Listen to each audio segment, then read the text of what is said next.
ሻሃዳ በፊት አንድ ጁማ ግን ሄጄ ሰግቻለሁ። ሻሃዳ ሳሊስ እሺ ከመስለሜ በፊት እኔ መስጊድ ገብቼ ማየት እፈልጋለሁ።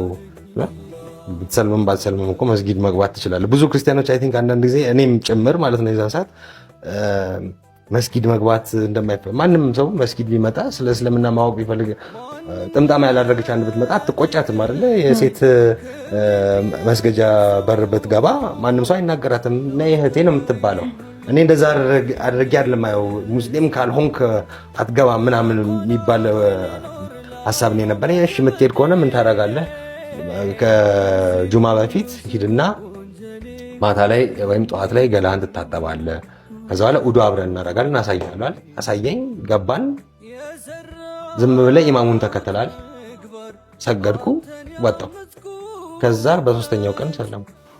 እንዳልከው እውነቶችን ካገኘሃቸው በኋላ እንዴ ይሄ ነገር እውነት ነው እንዴ? አይ ይቅርብኝ ነገር አልክ አይደል? ስታየው ስርዓቱን ስታየው ፈራሃው ከሩቁ። ከዛ ሁሉ ሽሽት በኋላ ግን ልክ ሻሃዳዋን እንድትይዛት ያደረገችህ የመጨረሻው ሐሳብ ምን ነበር? ውስን አድርገህ በቃ እኔ መስለም አለብኝ ብለህ ያንን ፍርሃት እንዳይሰማ አድርጎ በፍጹም በቃ ይሄንን ጌታ ካገኘሁት በኋላማ ወደሱ መሄድ አለብኝ። መስጊድ ከሄድኩ በኋላ ከብዙ ሙስሊሞች የዛን ሰዓት መርካቶ በጣም ውል ነበረ እና ሙስሊሞችን ስመለከት የሆነ ነገር አለባቸው። አሁን እኔ ሙስሊም ከሆንኩ በኋላ አውቃለሁ ኑር የምንለው ነገር ነው፣ ግን የሆነ ፈገግታ አላቸው ሁሌ። አሁን እንደዚህ ስል ሁሉም አይደለም ሙስሊም ሁሉም በአንድ እንትን ማለት ነው፣ ግን አብዛኛው የሆነ ደስ የሚል ነገር አላቸው ስናያቸውና አንዳንድ ሙስሊም አሁን ለምሳሌ እኔ እስልምናን የሚሰድብ ሰው ቢመጣብኝ ዝም ብዬ ፈገግ ብዬ ስቅበታለሁ።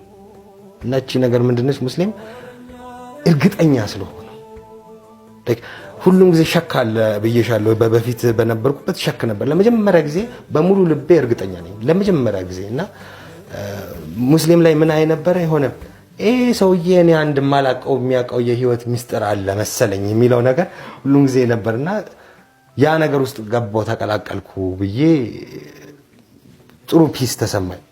መስጊድ ውስጥ ስገባ ደግሞ ያየሁት ነገር ያን ሁሉ ነገር ፍራቻ ሙሉ ለሙሉ ቀነሰ። ላይክ ከልቡ ላይክ ከሱናውንም ራሱ ሲሰግድ ከልቡ ኮንሰንትሬት ንያ አርጎ እንደሆነ ስታይ የሆነ እርግጠኛ ከመሆን የሚሰማው ነገር አለ። ምናልባት ሙስሊም ሆኖ ለተወለዱ ተመልካቾች ይሄ ነገር ላይገባቸው ይችላል፣ ግን ከእስልምና ውጪ ላሉ ሰዎች ይሄ ነገር ይታያል።